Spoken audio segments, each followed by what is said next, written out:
Go ahead and call together the Transportation Policy Committee for August 23rd. Mayor Deeriff have not heard whether he's going to be here or not, so I'll begin to chair the meeting, and if he gets here, we'll turn it over to him. So I'd like to welcome everybody and start out with introductions. We'll introduce Mayor Deeriff. We were just at introduction, so we'll start over here on the side and give you a chance to sit down. I'm Mayor Deeriff, City of J-Town. How far did you get? That we started That was right it? there. That was Okay, it. okay. Larry Cheney with Kipton. Eric Rothmel, Federal Highway. Brittany Lavender, Perfect timing. FTA. Antonio Johnson, Federal Highway. Jim Udi, NDOT. John Callahan, Global Metro. Bernie Ballin, City of St. Matthews. Kevin Nuss, Oldham County. Thomas Witt, KYTC. Tanya Higdon, KYTC. Tom Hall, KYTC District 5 Planning. Marty Daniel Loixon, KYTC. Dirk Columbia, Metro. Bob Stein, United Consulting. Mike King, Global Metro. Megan Bennett, Income. Keith Buckley with HDR. Sean Dykes with HDR. John Wallace, GLI. Jared Haley with KIPTA. David Burton with KIPTA. Good afternoon, Bernadette Dupont, Federal Highways, Kentucky. Diana Myers, EPA Region 4, Atlanta. Randy Sound with KIPTA. Mike Hill with Lockmuir Group. Adam Forsyth, KIPTA. Michael Clare, KIPTA. Ricky Bowles with Trailmark. Andy Rush, Kipton. Zach Herzog, Kipton. Danielle Story, Kipta. Elizabeth Hart, Kipta. Amanda Dethridge with Kipta. Sarah Bear, Kipta. Nick Vale with Kipton. Ashley Tenius, Kipta. Thank you. As you can see, we have a lot of people on the Outer Banks that support us on a daily basis, and we thank you all for that. At this point in time, we will have minutes have been distributed. We'll entertain a motion to approve or amend if need be. Thank you. Do we have a second? Second. All in favor? Aye. Opposed? Motion carries it. We will have public comment period during this time. Anybody would like to speak?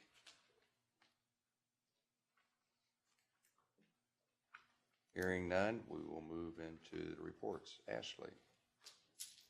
Good morning, or good afternoon. In August, we listened to the International Association of Public Participation's monthly webinar, and in this month was the Public Participation and Public Transportation Railvolution.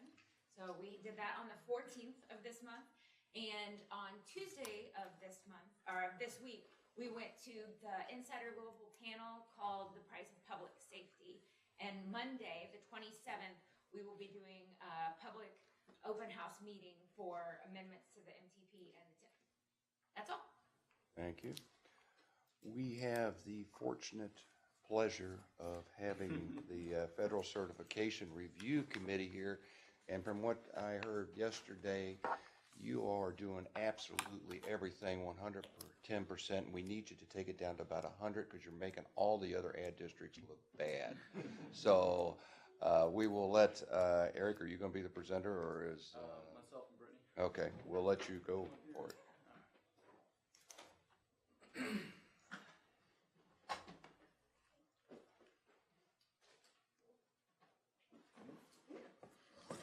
I'm Eric Rothmel, Federal Highway Administration. I'm the Environmental Protection Specialist there, and I was the co-lead for the review with Brittany. She's with FDA. Hello again. My name is Brittany Lavender from Region 4 FDA, and it's been a pleasure being here. And as part of our federal team, we have Antonio Johnson. He's with Indiana Federal Highway. Bernadette Dupont, she's with Kentucky Federal Highway. And Diana Myers, she's in the back there with EPA, Region 4. And we just want to say thank you for letting us come and do the review. It was our pleasure. It's a very nice first review, and everything was really smooth. And we really appreciate the staff and how accommodating they were in the past day and a half for us, setting up the presentations and accepting things last minute, setting up lunches and dinners, and just all the interaction in between. They made the review very smooth. It was more of a dialogue compared to a question and answer format, which we really appreciated throughout. And kudos to the hospitality again. I think Kipta gave 110. I'm saying 120%. Don't make me look bad, that's okay. For making us feel good, so thank you again.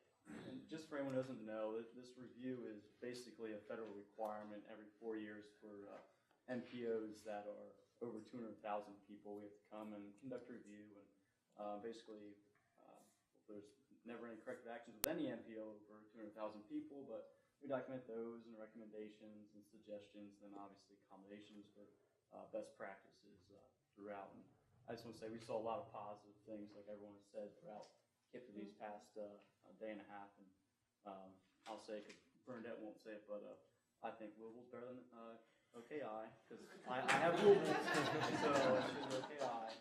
But yeah, everything was really great throughout these past couple of days. And one last thing, the recommendations and corrective action that we had from the 2014 review, those were all completed by KIPTA. So we thank the KIPTA staff and for getting those all completed by this review. And we just want to list out a couple positives that we've seen throughout the past day and a half, and turn it over to Greg. So again, I'm from FTA, so I'm going to be talking about the transit aspects of it. First of all, kudos again to KIPTA for also having for integrating the collaboration with the transit agency and also the MPO. We drove by yesterday by the Dixie Highway and the BRT project, so kudos for you all to that. And also again for KIPTA's transit target for increasing ridership by 20% by 2040 to 14 million. So I come from a transit agency, and that's amazing to hear that much ridership increase. So again, kudos to you all for that. We have a couple others too. I'm just going to read these off. These were a group discussion that we had afterwards, so it was basically positive throughout our whole team that we saw. The one other big thing we saw was the air quality and how KIPTA is used as a best practice throughout Region 4, which is pretty good for us, I think. In Kentucky here, we're doing that, and it's one of the best examples of interagency consultation throughout the region too. KIPTA's online project application tool, we thought that was excellent. That's probably one of the best in the region too. I mean, I don't know that for a fact, but it's definitely the best here in Kentucky. Especially flagging those red flag areas that we have throughout for environmental constraints. That should really help the project delivery throughout this region, or District 5 of KYTC, and then on the Indiana side also. The public involvement, the mapping of the public comments that KIPTA does, and then sending those out to KYTC or to the locals or to NDOT, and having those comments incorporated early in the process, we thought was a really good best practice to being able to click on the comment where it came from, see what they wrote, and then KIPTA staff obviously sending those on to when appropriate. The LPAs are always, the local programs here in the state are always a thing that we look for in federal highway, and we thought the planning that KIPTA is doing is very positive on reducing the unobligated amounts. I think last time we had a pretty high amount, but through the processes that Nick talked about, kind of ranking those projects, and then having quarterly status meetings too, really is a good idea to reduce that unobligated amount to help the state. And then performance measures, that's the hot topic of federal highway right now, right? Everything's performance measure driven. And aligning those performance measures with the national and the MPO goals and objectives, and then using those goals and objectives through the performance measures to help support the cabinet with their SHIP process and the Indiana DOT, their processes too, kind of bringing that all together. We thought those were just a couple of the brief positives that we've seen throughout the last day and a half, and there'll be more of those too that we're going to write up. So. And just last couple things, we talked about national examples if the staff's interested in seeing what people are doing nationally throughout MPOs, best practices. If anyone wants or has, if they want to see a certain thing, we can obviously help with that in any way possible. Feel free to reach out to myself or Brittany or Bernadette or Charlie or Antonio. We'll be glad to assist in any way we can and help KIPTA in any possible way. And then the last thing is just we're going to accept comments on the process for 30 days. And we'll kind of turn it over to you all if you guys have any questions on the process that we did, or if you have any comments that you want us to, the certification review process is going to keep going on here until the report's finalized. So I don't know if there's anything we missed during the review that any KIPTA staff or anyone wants to point out and say, hey, here's, we feel is the best practice too. We'll be glad to take those comments back with us and incorporate those. But You're also very complimentary of the staff for taking the level of, or what it was, they didn't necessarily take the federal guidelines, they took the federal guidelines and personalized them to the area. yeah, Wasn't that true? Yeah. That they went beyond what, Above beyond. yeah. I think above beyond. So kudos to the kids. And you know, they were the only MPO in Kentucky that set their own goal for performance measure 1, which was good. You know, it's showing initiative too. that extra $100 million that you're gonna give us. Oh, I wasn't supposed to let that out. J-Town was getting all that. I'm sorry. I would like to say that it's not just KIPTA staff, it's this group here, it's the MPO that accomplishes what we accomplish with all of your input and all of your support to do all of these things. Your ideas incorporated into what we've done here, all of it contributes to the success of the whole planning process. Thank you all. It's always nice to, it's always worrisome when somebody comes in and inspects your work, but it's always nice that they come in and bring in ideas from other areas of the country of what possibility could be done. Many times we're so clustered in what we do that we don't get a chance to see what others are doing that may be improved on what we are doing at the time. So we thank you for coming. You're welcome back anytime. Please let us know ahead of time, though. Well, they're members of this committee, so I don't think we can say, no, you can't come. And like we said, it was a pretty nice first review leading off, and it was a pleasure doing with KIPTA. I mean, it was great to have KIPTA as our first one. Obviously, it's a lot smoother than other MPOs. So Well, as I said, once you've seen the best, the rest is just. Any questions? thank you. We appreciate Thanks, it. guys. Quarterly project review, Nick. Yes. Where's Nick? Oh, there he is. Thank you, Mayor. Bernadette, before you leave, I need your information.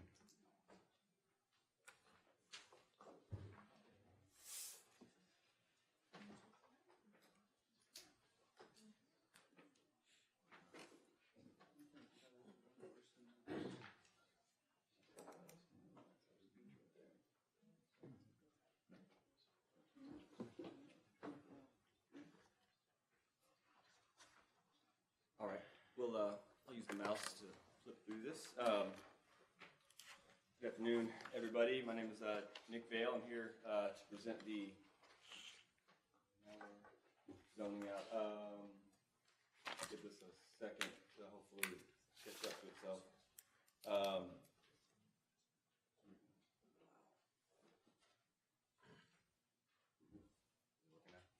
Okay. All right. Sorry for the interruption. I'm presenting today the quarterly project review update for the past 3 months. This is something that I've been bringing to you all for the last couple years now, every quarter, an update on how well everything's going in terms of managing and our dedicated funding programs in both Indiana and Kentucky. So quickly, just a little background for everybody. I know most of y'all heard this before, but for those who haven't, this project management process was approved by you all by the TPC back in September of 2016. The impetus for that came from our last federal certification review, as Eric mentioned, trying to increase the amount of obligations we have with our Kentucky STP funds. We obviously applied that to all of our dedicated programs, not just our Kentucky STP funds. And what we've done here is set up a policy and a process for prioritizing and programming those funds. In addition, we have quarterly activities that all the project sponsors contribute to in terms of submitting quarterly progress reports, telling us whether phases are on schedule, whether funds have been authorized, and authorized for most folks equals funds obligated, essentially. There's also opportunities every quarter to shift phases if need be, and at least once a year we provide an opportunity for cost increase applications to be submitted, reviewed, and approved. and that did occur this quarter for both sides of the river. Just a little more background on our rules in terms of managing costs. Each phase of a project can request up to 20% of the original cost of that phase through an application. Anything that's above and beyond 20% has to have, there needs to be an exception letter provided as to why that cost is greater than 20%. In terms of managing schedules, phases can be shifted or delayed up to 2 fiscal years. On that 3rd fiscal year, an exception has to be requested and recommended by a project working group and then approved here at the committee meetings. And lastly, there are occasions, mostly in Indiana, where we transfer funds among the 4 dedicated funding programs, and that's something we work with INDOT Central Office prior to making any of those moves, and that did occur again during this quarter. So let's get into what's going on with Indiana and our dedicated funding programs. Just to orient y'all to this table, across the top are the 4 dedicated funding programs. On the left-hand side, we've got the annual allocation that we received, the amount of funds that have been obligated to date, and the unobligated balance. In Indiana, remember, we can't carry over any funds, so it's imperative that we spend everything that we received in that fiscal year. And you can see here that we've done so. There are no unobligated dollars left for fiscal year 18. INDOT's fiscal year ended at the end of June, so it's come and gone. I think the one thing that's kind of hanging out there is this $225,000. I think TARC has applied for that grant with FTA, and it's pending FTA approval, I believe, at this time. In terms of the proposed changes on the Indiana side of the river, we had, I think, about $248,311 available across the 4 dedicated funding programs. We made that available through email notification, and we received 5 applications, all from the city of New Albany. They ended up prioritizing which project they wanted to use the funds for, and it's the State Street corridor improvements that they're doing, a lot of signalization work. So the proposed request is to award $248,311 in federal funds for the construction phase of this project. I can answer any questions you might have right now, but that is my request to you all, is to award $248,311 in fiscal year 2019 STP funds for the construction phase. Entertain a motion. So moved. Thank you. Do we have a second? Second. John? Okay. All in favor? Aye. Opposed? Motion carries. Thank you. Thank you all. Moving on to Kentucky. Things are a little different in how the programs work because we are able to carry over funds from one year to another. That does provide us some flexibility. Obviously, we've been in a place where we have been, our carryover balance has been growing a little bit. So here's kind of the status of how things are right now in this fiscal year. So at the beginning of the year, for the Surface Transportation Program, there were approximately $43 million programmed for projects. To date, we've obligated only about $5.5 million. 170,000 of that was this past quarter. And we've shifted about $22 million to future years, to 2019 to 21. Big picture, when it comes to STP, the good news is that when you look at 2014 and 2015 fiscal years, as compared to the last two, 2016 and 2017, we've actually obligated almost 3 times as many funds, or as many dollars, as we had in those first 2 years. So that's a positive. We want to continue that progress. So in order to avoid adding to our carryover balance, we need to obligate about $13 million more by next month. Based on the progress reports that were submitted, it sounds like there are a majority of projects are scheduled for authorization in this next 45 days or so. And if that occurs based on the progress reports, then we will have obligated $24 million this fiscal year. That will be above and beyond what we bring in. That would be incredible. But at a minimum, we'd like to at least obligate $13 million, which would bring us to a 0 carryover balance, or at least adding $0 to our carryover balance. Hopefully I explained that in a way that made sense to you all. In terms of the Transportation Alternatives Program, we started the fiscal year about $4 million programmed. We've obligated $100,000, but based on the progress reports that I've received, and also I'm in constant contact with Jackie Jones, KYTC's Office of Local Programs, they actually work with the TAP project sponsors as opposed to the work that District 5 normally does with project sponsors. And they've indicated that I think Shively, U of L, and one other TAP project are going to be authorizing funds in the next week or so.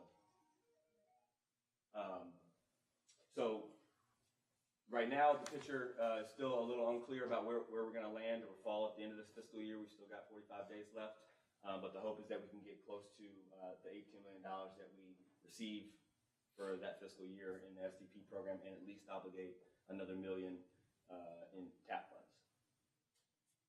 Any questions about the overall status here? All right. Moving on to the Kentucky proposed changes. So this was a really busy quarter because we're close to the end of the fiscal year. Like I said, there were a lot of projects that had their phases shifted back into the future. And there's a handout in your packet that details all of these phase shifts. You should see, I think there's 25 phases that have been shifted out of fiscal year 18 to future years. So I'll just summarize that here because there are too many changes that are being proposed to provide them all through this PowerPoint, but you've got them in your packet. So there's 25 phase shifts that were submitted. We've got one cost increase that was submitted that's less than a 20% increase, and there are enough funds to cover that project, so that one doesn't require an exception. There were a group of 10 other cost increases that were submitted for consideration. We had enough funds to cover all of them, but each one of them was above 20% increase, some of them all the way up to 700%. The project working group met, spent a lot of time talking about those projects, came to a consensus on 9 of the 10, and you can see those 9 listed in your packet that were recommended by the project working group and also by the TPCC. There's one project that was not, the J-Town miscellaneous sidewalks and ADA ramps project was not recommended for a cost increase, primarily for 2 reasons. It was a large percentage, about 700,000 increase from 37,000 to about 280. But more importantly, I think at this time they hadn't yet broken out that project. They kind of had a lump sum of sidewalk money that they were going to use, and we're going to work with them to make sure that they can convert that to an actual project, which I think they're proposing to do on Rough Regal, and perhaps in the future they could apply for TAP funds. But at this time, what I'm requesting of you all is to approve the 25 phase shifts, 1 cost increase, and 9 cost increase exceptions. And I can answer any questions if there are any. Any questions on any of the changes, additions? I don't have a question, I do have a request. Can you send the review team a copy of this presentation? Absolutely. I think it will help with the conversation that Eric gave earlier. Great. Will do. And these are recommendations from the working group. These are recommendations from the working group and then recommended by the TPCC. Was there any other group? I know you said one of the reasons why J-Town got turned down was because of high percentage. Were other ones have high percentages also? There were others that had well, all of these were over 20%. I think there were a couple that were at 200%. J-Town's was at 700. I think the issue that most of the folks had is that the project limits for this project weren't actually defined prior to requesting the increase. It was an actual change in project description and scope from what was in the TIP initially. Miscellaneous sidewalk rehabilitation. That's different than what Louisville has on their description. Yeah, what Louisville and what KYTC normally do is they take that set aside and then they tell us what project and limits they're actually going to plan to propose working on, and then they'll follow up with a cost increase application if it's needed or necessary. But their description says that what that project is originally. Well, what happens is Yeah, there's that set aside amount, and that is one thing. They take money from that and create a project rather than convert that to a project. And that's what Say it again. J-Town was proposing. There's a balance of money, a pot of money that was set aside in the TIP for sidewalks. Okay. For Kentucky, for Louisville Metro, for Oldham County, it was a continuous annual amount. And that was our J-Town choice. only had one. Oh, they didn't 1 do year. ours continued. That was the technicality, because J-Town didn't ask for that to be continued, so you couldn't build those dollars up to actually do a project. So what Matt had proposed was to convert that to a project, which has to go through the project application process as a new project. It couldn't just change that item to a specific project. But if you accumulate money and change it to a new project. They don't change it to a new project. They create a new project. That project stands with the balance remaining after you create this other project. So if you have a $200,000 balance, you have a $100,000 project, $100,000 still remains in this item, but then you have a $100,000 project that's actually created. But if you have a $300,000 project with a $200,000 balance, then that's considered a new project? Well, you wouldn't be able to do that because you wouldn't have enough money. Sure. So you'd have to create the project, and that's what happened with this one. It's not really a cost increase for the project because it was never really a project. It hasn't been broken out yet. You're caught in between the processes. Because it wouldn't be a cost increase if it were accepted as a brand new project. So if we did a $30,000 project, it would have been okay? Yeah, well, You had 30, yeah, you had 30. Or is that considered a new Yes. project? that would be a new project as well. Because you already have those funds available. Well, wait a second, I got two different, it would be a new It would project, still have to be created as a project regardless of the amount. but then if Louisville does it with their They don't do it. 100,000. They don't do that. Would- The 100,000 stays as a line item in the tip. Okay, The balance stays as a line item in the tip. But a new project with project scope has to be defined to use those dollars. okay, so that they could have a sidewalk project, it has to come in as a new project? Yes. Okay. So whether it's Oldham County, Louisville, or Doesn't matter. J-Town, even It's though we all get the this same. money accumulated, It's all the same. it's all new projects? Mhm.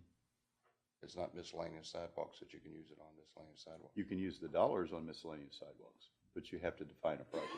And no matter which one of the three, it's all new projects? Mhm. So none of them can use that money unless we reissue new projects? Unless we develop a project. Okay. You're caught in the transition between the way we used to do things and the way we're doing things now as well. Because in the past, they would just come to the table and say, we have money here, let's create a project. And the committee would approve the project Because they've got the funds? because the funds were there, and they create the project and we just accept it. But we don't do that any longer. But we make a call for new projects when there's funding, Right. right? Well, if Louisville has 300,000 in funding, they can't call for a new project? If they define the project. They define it. So if J-Town defines a project, we can do it? Yes. Mhm. We have to define that now or define it? Prior to requesting the funds. It was basically, we're defining the project now, and we're requesting a cost increase at the same exact time. We needed to figure out what the actual project was gonna be, add that to the tip. But if you have accumulated funds, you don't have a defined project yet, right? Not necessarily. I mean, maybe TARC saves their money on an annual basis until they have enough to move forward with the project. Louisville Metro's done KYTC's done But the same thing. They define the project as that we're gonna do this street, this sidewalk. Yes, there's actually one in here. And then when they get enough funds to do it, they let the project.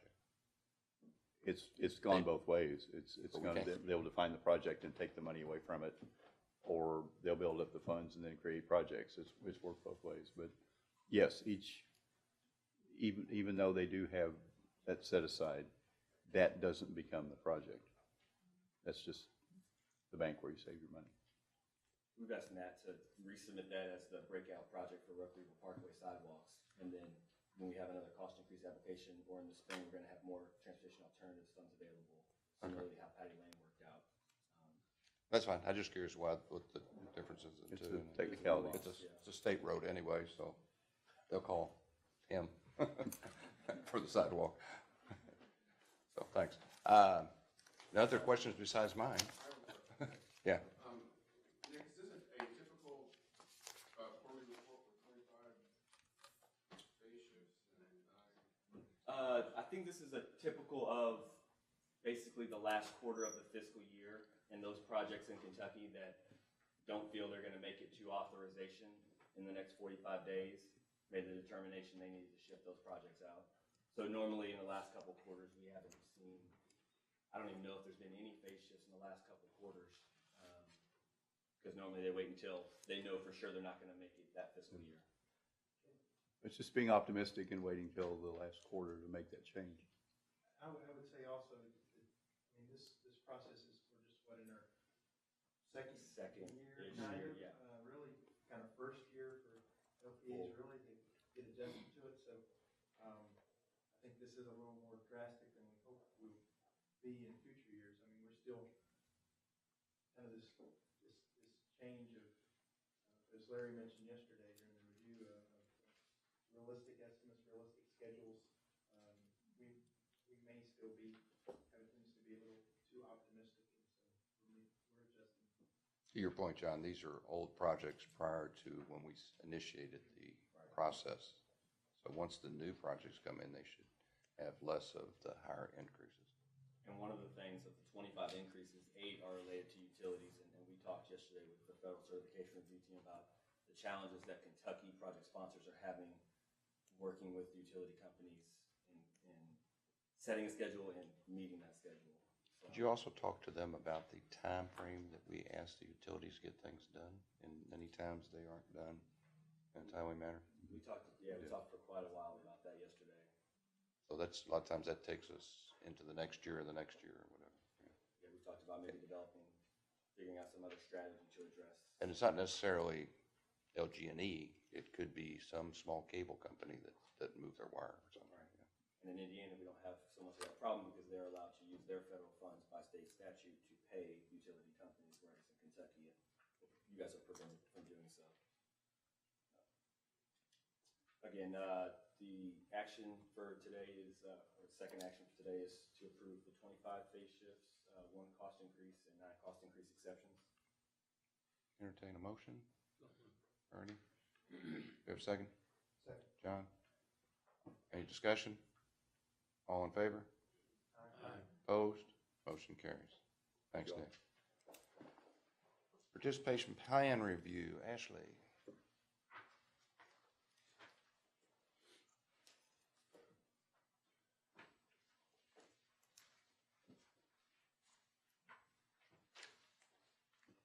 Okay, this is a much anticipated yearly participation plan review.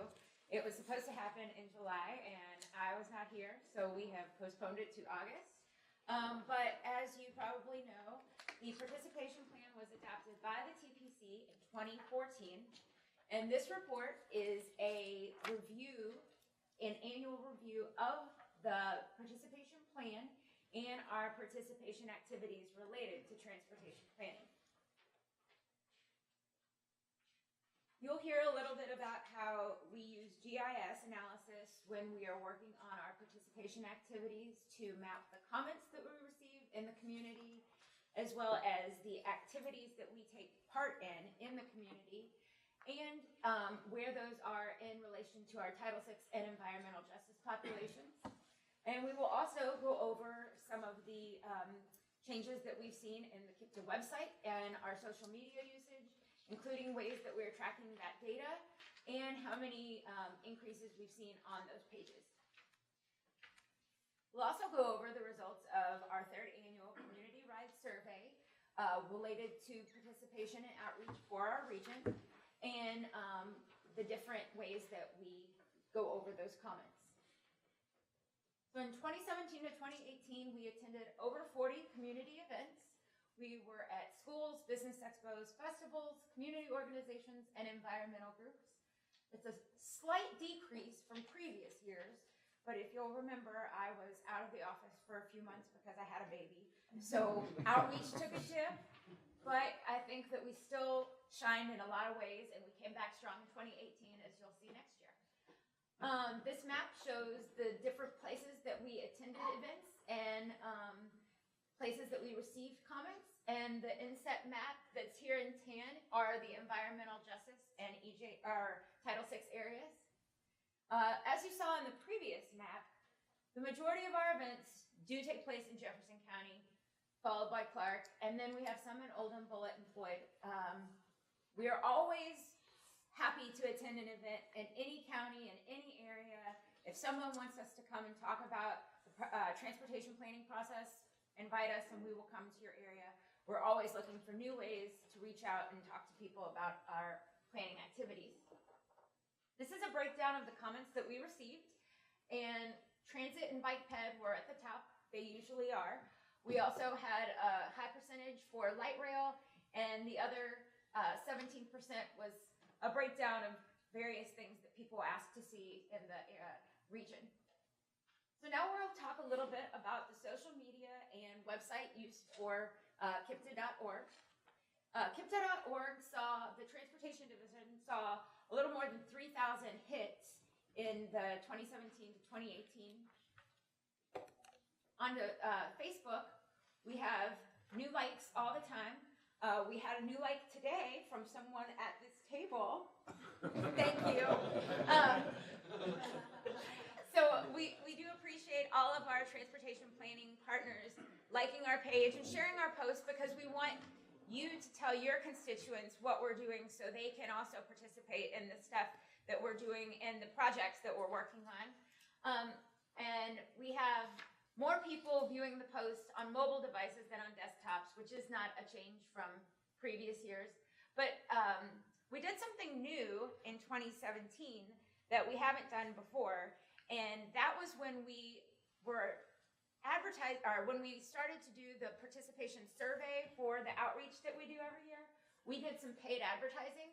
So this chart shows what an organic post looks like, and that's when I just post our daily activities or when we're at a meeting. And you can see that there were a couple of posts that had pretty high likes or engagement with our community. But the one that's in the bright orange is the paid advertisement. So when we did the paid advertisement, we did see more people clicking on that and engaging with us. We saw more likes on our Facebook page, and we had more people taking the survey, which is what we spent the money on for the ad. So it does show that the advertisements work pretty well. And one of the things that I think is interesting about Facebook is that we have more women than men who like us on Facebook. But when you get onto Twitter, we have a completely different demographic. There's much more men who like us than women on Facebook.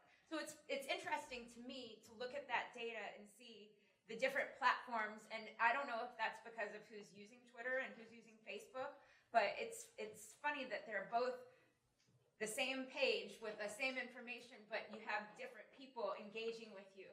So it just shows that different social media channels can really reach out to different audiences. And you'll see that that's our former executive director at our annual meeting, and that is a tweet from TARC. They sent that tweet out on the day of our annual meeting last year, thanking Jack for his service. So I just thought that was a neat picture to put up there for our Twitter page. And now we'll go over some of the results from the 2017 to 2018 participation survey. It's 19 questions. It's not a long survey. I ask everyone at the table to please take the survey and to share that. Some of you guys did, and I really, really appreciate it. And here you'll see who took the survey. So we had 1 person in Bullitt County, 8 in Jefferson County, 6 in Oldham, 2 in Floyd, and 2 in Clark. Here is the breakdown of what types of people took the survey. We had 35% that considered themselves citizen, which is higher than usual because we normally see the most participants are local government or state government. So we still saw high numbers from the local government and the state government, but it's great that more citizens are taking the survey and engaging with us. The age range for most of the people who took the survey was in the 56 to 65. And when we asked the all-important question if they were aware of KIPTA's transportation planning function, 95% of the people who took the survey said yes. So I think that means that we are doing what we are supposed to be doing. If people know what the KIPTA Transportation Planning Agency is, they know what we're doing and what we're doing as an MPO. If they've never heard of KIPTA before, they might have some questions. But hopefully, if they've engaged with us at our outreach activities, we've been able to explain that to them, and they're able to learn more about what we do and participate in the future. This concludes my presentation. We do not have any recommended changes to our participation plan for this year, but action is requested to accept the report. Any questions? Can you send that to the review team? Sure. Sure. Any other questions? Entertain a motion? Do we have a second? Second, okay. All in favor? Aye. Opposed? Motion carries. Thank you. Regional Freight Mobility, Elizabeth. Hello.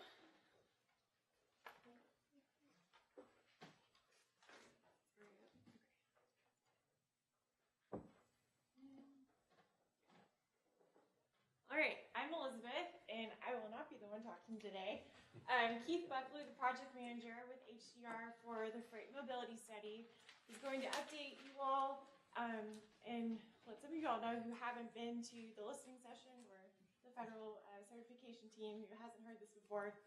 A little bit about the plan and some updates since our freight study group meeting and the listening session that we had. So, Keith. Okay, thank you.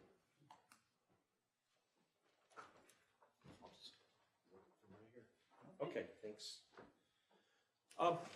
Yeah, we're very appreciative. I'm Keith Buckley with HDR. I lead our freight planning practice for our corporation, and so doing a lot more NPO freight plans, and we're very appreciative of KIPTA in having us do this. Agenda for this presentation. What do I need to click towards? No, it doesn't matter. Just anywhere. Well, I'm not doing well on it. You got it. Oh, I do. Just the right area. Okay. This is what I'll cover in the next few minutes, these topics here. And we start out by talking about why freight. And freight, essentially, if it's not moving, your economy's not moving. And that's really the bottom line. It's all about getting the right goods to the right market at the right time in order to move the economy. And so freight is operational 24/7, 365 days a year. Freight's moving when you're at work. It's moving when you're not at work. Okay? It's always moving. It never stops. And the trends show that it's going to increase 30 to 35% over the next 20 years. So there's more of it coming. And that's just simply a result that we are a very consumer, high demand population. And our population's growing and it's getting more urbanized. So places like this metro area is going to see a continued increase in freight. And it requires all the modes of freight. I know there's been discussions in the last few years about trying to do modal shifting from truck to rail and vice versa. But really you need all the modes. The modes of transportation compete a little bit, but they complement each other a whole lot more. So you're going to need all the modes of transportation: rail, air cargo, waterborne, and truck. And truck is obviously the biggest part. 2/3 of your freight moves by truck, and that's not going to change. All the freight that moves is led by the private sector, but most of the infrastructure, excluding rail and pipeline, is public sector. So it requires that type of collaboration, and that's the reason for coming to a better understanding of what freight is, what commodities, products are moving when, the seasonality to it, and how the public and private sector can work collaboratively together to make it more efficient, more reliable, and more safe. And as we've done with this study, we've reached out to a lot of private sector users of the system. And it's helped us quite a bit in identifying needs, issues, impedances, bottlenecks, all sorts of issues. So the freight, and what we've been doing here with this study is really we're connecting it to the MPO plans and processes. It's not a standalone process. It supports the MTP. Okay? And it's important that it does that. We've used a lot of different data and information sources to keep it objective. Part of the focus is being able to set up a system whereby we can measure and monitor freight performance, how things are changing in the system. We want to define the primary freight system, which we've already been working. KIPTA has already had that system pretty much designated, so nothing will be changing there. And supporting the freight goal of connecting Kentuckiana, which I think I'll cover on the next slide, and we'll talk about that. Which is on this slide here. This is the freight goal that's in the MTP, and so we definitely want to support that. And since Elizabeth mentioned some of the stakeholder engagement processes we've had, and so we were able to determine these freight sub-goals that would support the freight goal. And so that's what those are here for. And it's essentially supporting efficient, reliable, and safe movement of goods. In keeping with the focus that this is on the entire KIPTA region, it's important that freight, movement, mobility, whatever you want to call it, is balanced with all the other needs in the region. I'm a guy that, I spend a lot of time freight planning, and it's pretty easy for me to go way off on the right side of this and stay very focused on freight. But the reality is, especially within an MPO region, is that you have to have the balance. You've got commerce needs, but you've got community needs. Livability versus moving freight. And they have to coexist. And that's very important that we find that balance. It's different for every region. And so that's one of the underlying tenets that we're working towards here. So here's the task of the freight mobility study, and I'll touch on each of these just briefly. Plan management is exactly that. It's administratively managing the contract, so I won't spend any time on that. The freight profile, which is where we've been spending a lot of our time over the last 6 or 8 weeks, in identification and assessment of the system, how well it's performing, its condition.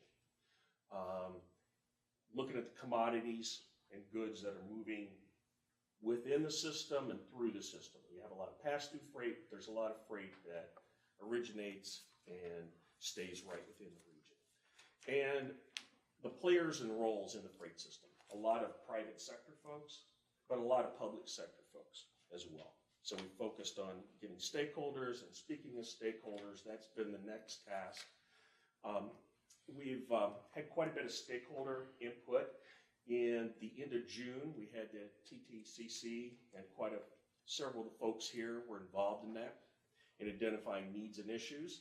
And then 2 weeks ago, we had a session here with private sector carriers from trucking, rail, and some shippers as well.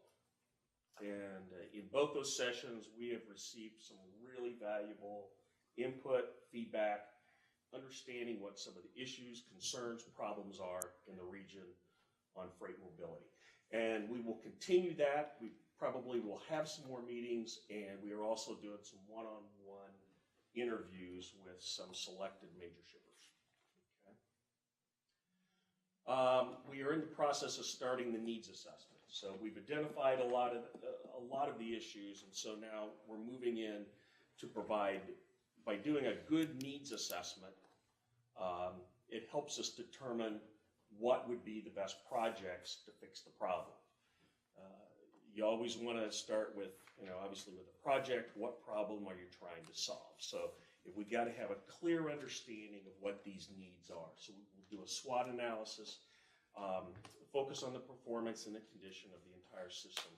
And it will also be supported and validated by the stakeholders to make sure that we have not missed key issues and that we have indeed identified the right issues. Priorities for improvement will follow, once again, based upon the needs assessment. It will support the MTP. We will also identify policies and programs in addition to projects. And those recommendations, and then will be followed by implementation. We are going to do a roadway design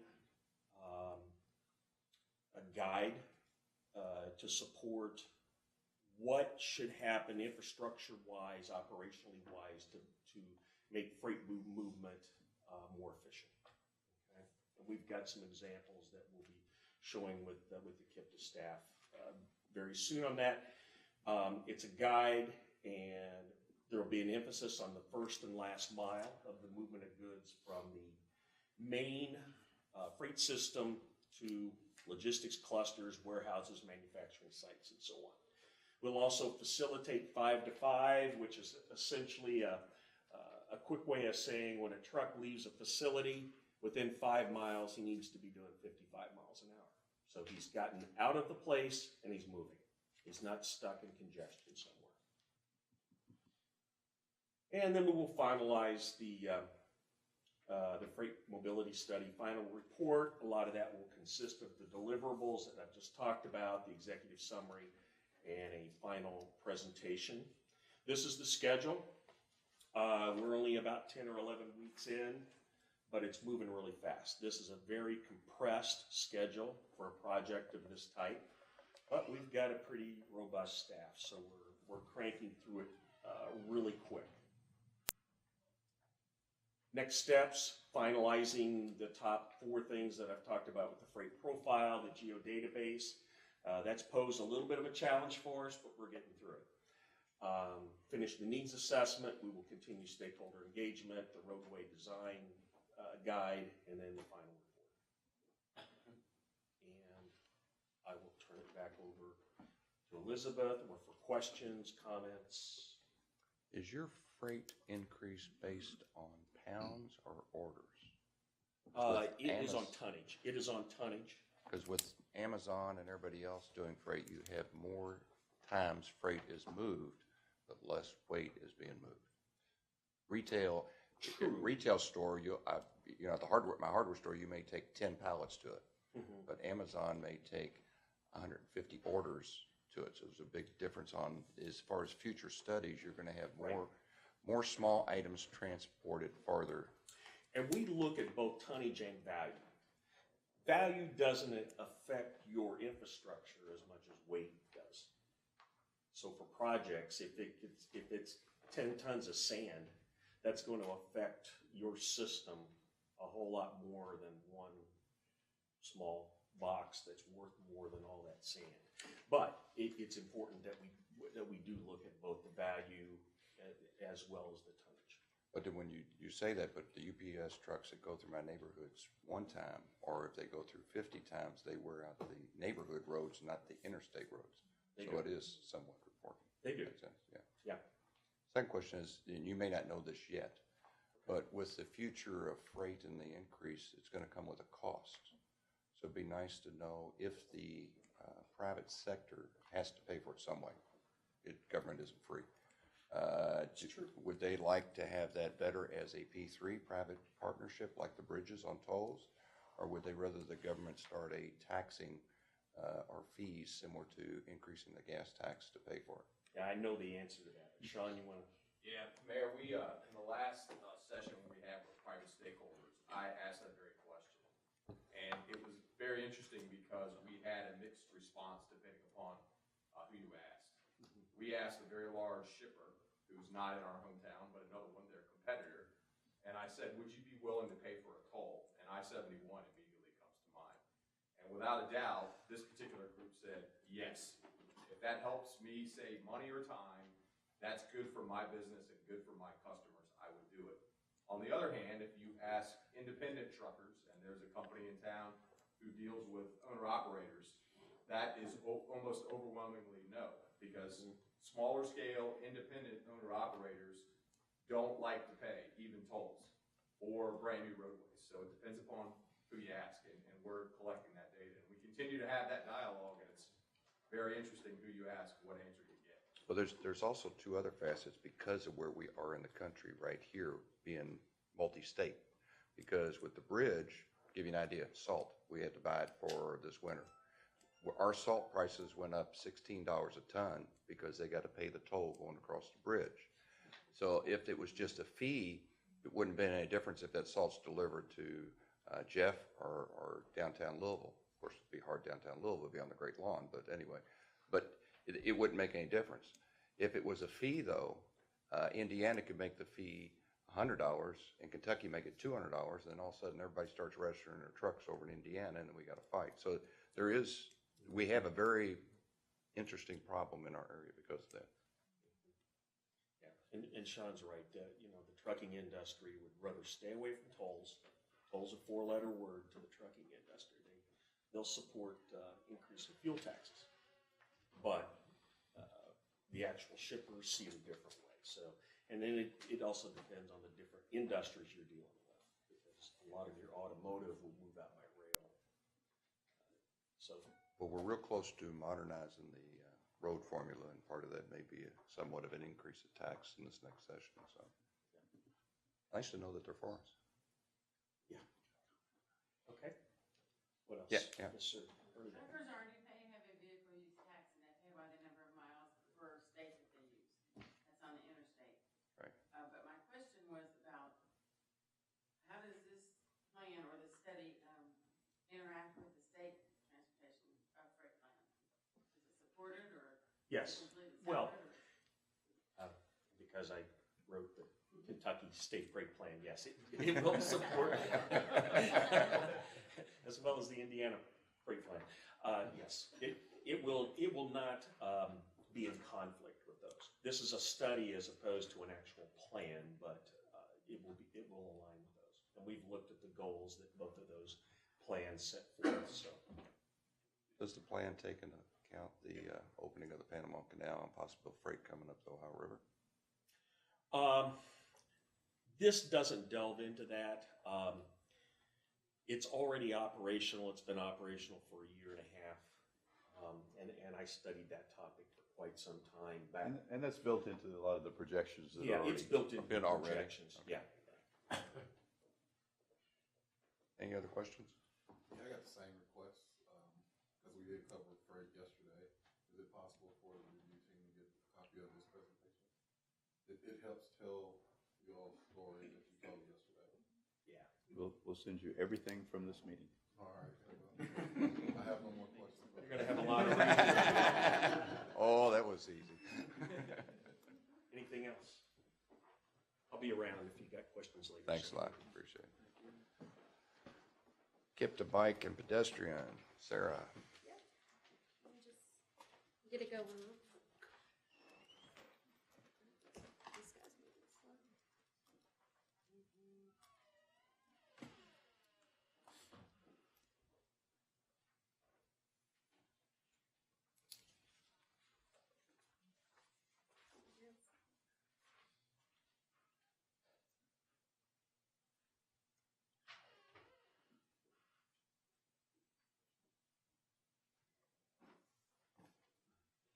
I'm Sarah, and today I'm going to talk about our new bicycle and pedestrian resource guide. Here we go. So we know that in bicycle and pedestrian planning, we're connecting the update to our MTP Connecting Kentuckiana goals. So some of the bike and ped goals in the Connecting Kentuckiana update will be improved connectivity of the pedestrian network, improved connectivity of bicycle facilities, increase safety for all users, and increase availability and efficiency of person-based multimodal options, and influence positive economic impacts. My people. Okay, so we're gonna jump right in. One of the big things that this resource guide stemmed from was the bicycle and pedestrian inventory that our staff collected 2 years ago.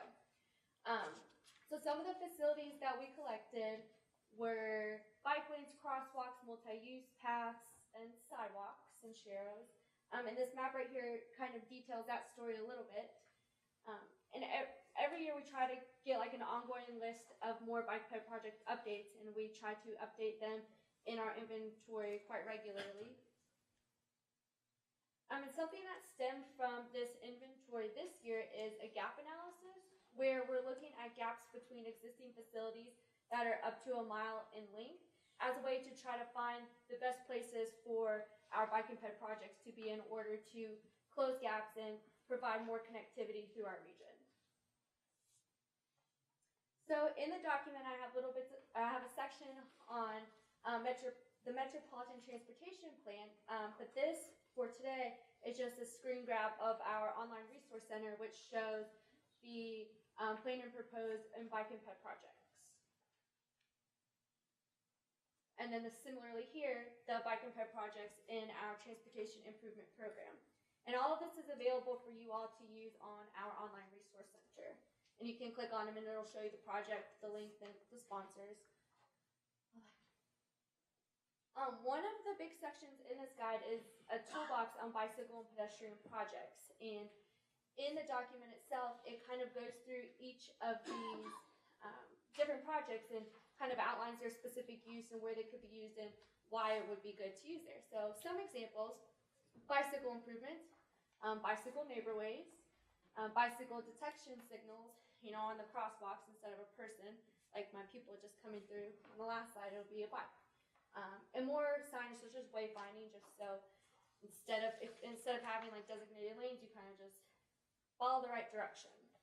And then some pedestrian toolbox projects, pedestrian improvements such as high visibility crosswalks, the rectangular rapid flashing beacons, pedestrian safety islands, pedestrian scrambles, sidewalk curb extensions, and curb radius reductions. And each picture here kind of follows one of those improvements, kind of match them up and see. And this is also a big section in the document. It kind of connects bicycle and pedestrian planning to other KIPTA planning resources and documents. So first I'll start with talking a little bit about our congestion management process, which is a new document for this summer. Bicycle and pedestrian planning and the CMP kind of go together by the CMP thinking of ways to address congestion and provide strategies and steps. And bicycle and pedestrian planning is good for that because by adding more multimodal options, you could potentially take more cars off the road and reduce your congestion. Environmental justice, we know that traditionally, typically, historically, people in the EJ communities rely on alternative modes of transportation such as walking, cycling, and transit. So it's really good to have our EJ document, which I presented back in April and July. It's good to have those connections together to kind of, when you're thinking about planning bike and ped projects in the EJ areas, we know that they could be really helpful to the people who live there. And then our performance management plan, which was presented in May. We know that performance management is kind of the new thought in ways to maximize investments and prioritize where the dollars are going. And we know that there's federal performance measures, the state has their own, and KIPTA's also developed their own, which kind of includes some that are related to bike and ped planning, and they connect with our Connecting Kentuckiana goals and objectives. And then public involvement and participation, we know that through all the public outreach we have in the public meetings and comments, most of those comments are bike and ped. So it's really important to have this document in place that addresses that, and similarly to the participation plan, just different ways to conduct outreach in the community and ensure that people who have comments on bike and ped planning can be heard.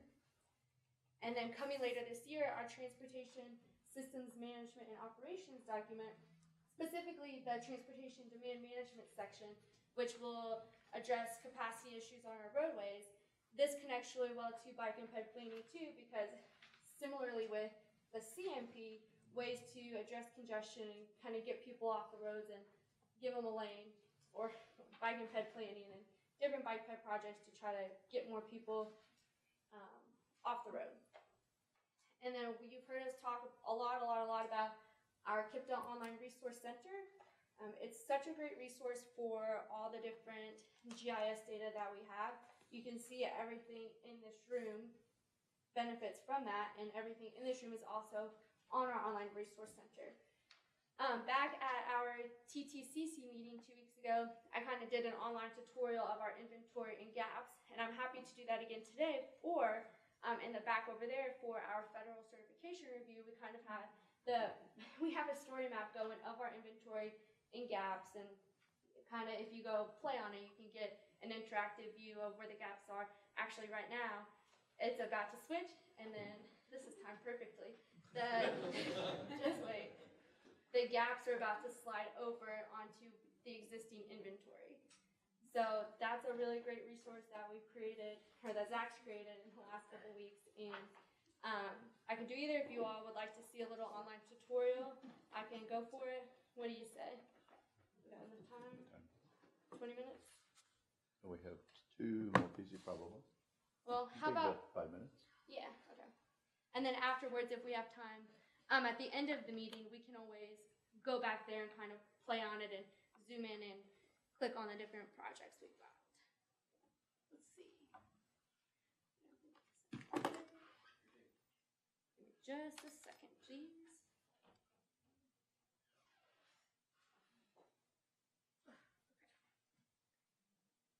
It's going slow.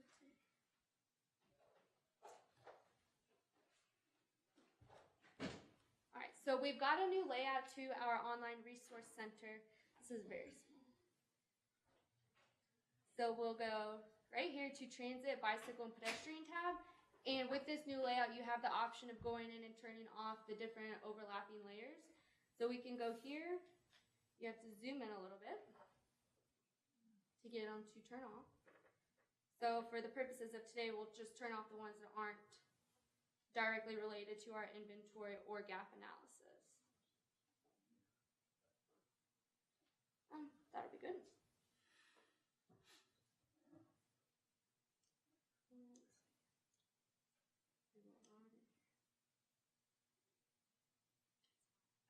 Okay, that'll be good. So then we go up here and just go back to the legend and it'll have everything right here. So I'll provide you all with an example for gaps. So here we go, right here on Zorn Avenue. We've got along River Road, let's see, some multi-use path along the parks there along the river. And then we've got sidewalks going up Zorn Avenue starting at the Veterans Hospital that go up past the St. Leonard School and on up to Hillcrest and Brownsboro Road. But on this portion of Zorn Avenue, it's up to a mile of a gap, so less than a mile gap between 2 existing bike ped facilities. So this online resource center is a good available option for project sponsors and LPAs to look at during project development and see where they might want to focus their bike and ped projects. So that's available on our online resource center now. You can go play around on it because it's a really good resource and it's just good for your general knowledge, or if you like GIS and playing around on interactive maps, it's really good for that too. I'll say it every time, I'm a really big fan of it and I'll push it forever. It's really cool. But in conclusion, for this bike ped resource guide, it just provides examples and resources for everyone here today to kind of help us help you all achieve these new Connecting Kentuckiana goals and objectives. And we'll give this document an annual review and then update it every 4 years and update it when there's new bike and ped facilities to add and so forth. And that's what I've got today. Any questions, comments? No action, just information. Thank you. Yeah. Appreciate it. Nick, you're back up. Yes, I just have a quick update on our current amendment. It's Amendment 9 to our Metropolitan Transportation Plan and Amendment 2 to our Transportation Improvement Program. This amendment was presented to TTCC 2 weeks ago for recommendation, and it was recommended. Afterwards, we had a consultation with Federal Highways as well as KYTC about a document that needed to be included that relates the TIP project, the projects that are included in our 2 plans, Long Range MTP and our TIP, and how those relate to our performance management plan that we've heard Amanda talk about in the last few months. And so we are kind of doing a little reset on that amendment where we've created a reference document regarding the performance management plan, and that's going to be going back out for public review. So I'm not bringing that to you for action today because we need to reset, do the 15-day public review period. We're going to have our public hearing on Monday at the Crescent Hill Library, And then we will bring that back to TTCC and TPC in September, so that when it's approved by you all, it can move forward appropriately. So that's just a quick update I wanted to let y'all know, in case you're wondering why that wasn't an action item this go around. Any questions? All right. Thanks, man. Yep. Amanda, Tip. Yes, all right, the last agenda item today is administrative modifications 18 and 19 of our fiscal year 18 to 21 TIP. All of the project changes are listed in your agenda packet. It's the very last thing in there. Just a little overview. We offer the chance for our project sponsors to make changes to their projects on a monthly basis. These are minor changes. We are not asking for any action today. Presenting this information to you is just for your information only, but we are obviously willing to answer any questions you may have. We have 2 administrative modifications to present to you this month. Administrative modification 18 has 21 project changes from Kentucky project sponsors and 7 project changes from our Indiana project sponsors. The majority of those are derived from the quarterly review process that Nick presented earlier today. And in fact, the majority of those projects, those changes are what you guys approved in Nick's presentation to you earlier. So all of those changes that you approved were already in there. If you see 3 asterisks all the way to the right and the change to TIP column, that means that came from our quarterly review process. So all of those projects that have those asterisks followed our project management process. They submitted phase shift applications, cost increase applications, and so those differentiate the other ones. There's a few NDOT projects in there that we're adding this year that were not from the quarterly review process. Lastly, administrative modification 19 is one lonely project by itself. It was a KYTC project that they needed to move forward with urgently because they do want to program fiscal year 2018 funds, and we are coming down to the wire on that fiscal year. So we did process that one separately so that they could go ahead and put that in their STIP when they wanted it. We did that back on August 3rd, so we're just presenting those project changes for you today for your information. Are there any questions about any of the project changes listed in your document? All right, that's it. Thank you so much. Thanks, guys. man. Any other business? Or anybody else? All right. Thanks for coming to visit us from the federal level anytime. And I'll entertain a motion to adjourn. Second? John? All in favor? Thank you. We're adjourned. Thanks, guys.